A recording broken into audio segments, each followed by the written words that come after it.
It's week 4, but y'all want to know why I'm saying crisscross applesauce? Because I'm trying to find my inner zen and my happy place because I done recorded this video 4 or 5 times and I keep messing up.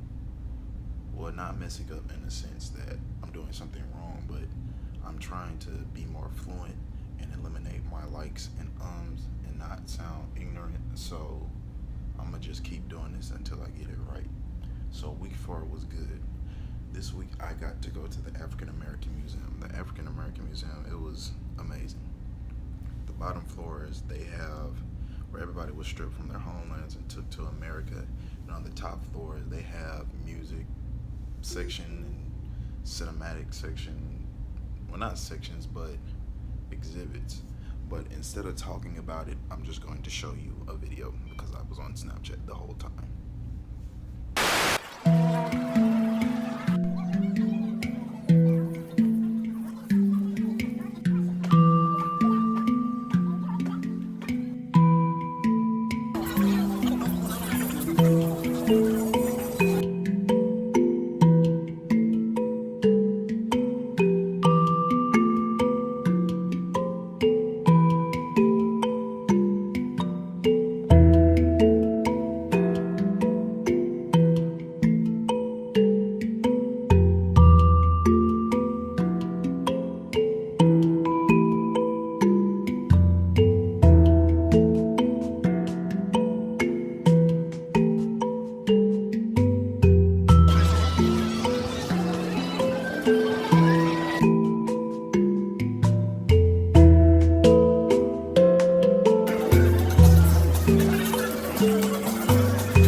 Alright, Snapchat just left the museum. I advise everybody to go. It was lit.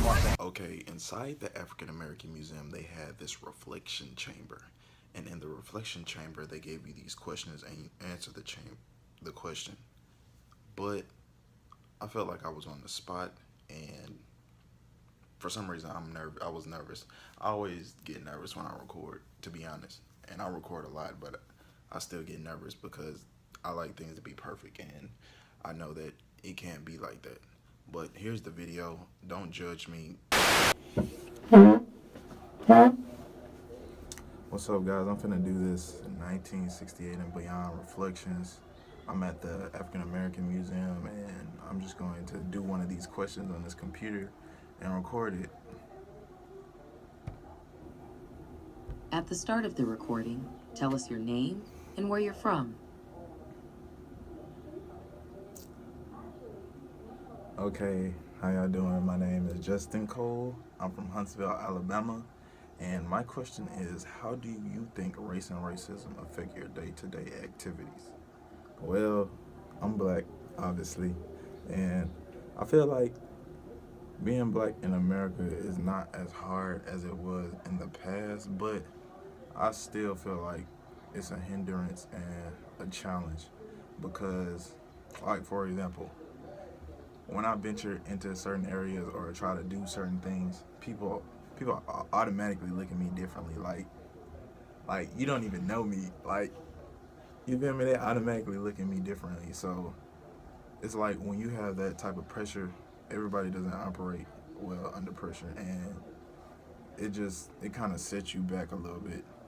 The racism aspect, it's still racism in America, but it's not, like I said, it's not as prevalent as before, but it still goes on. And I feel like racism also, like, takes us back a little bit more. Like, really, I'd say for me, in the school system, because we don't get as much benefits as you might get from others, and HBCUs don't get as much as they should.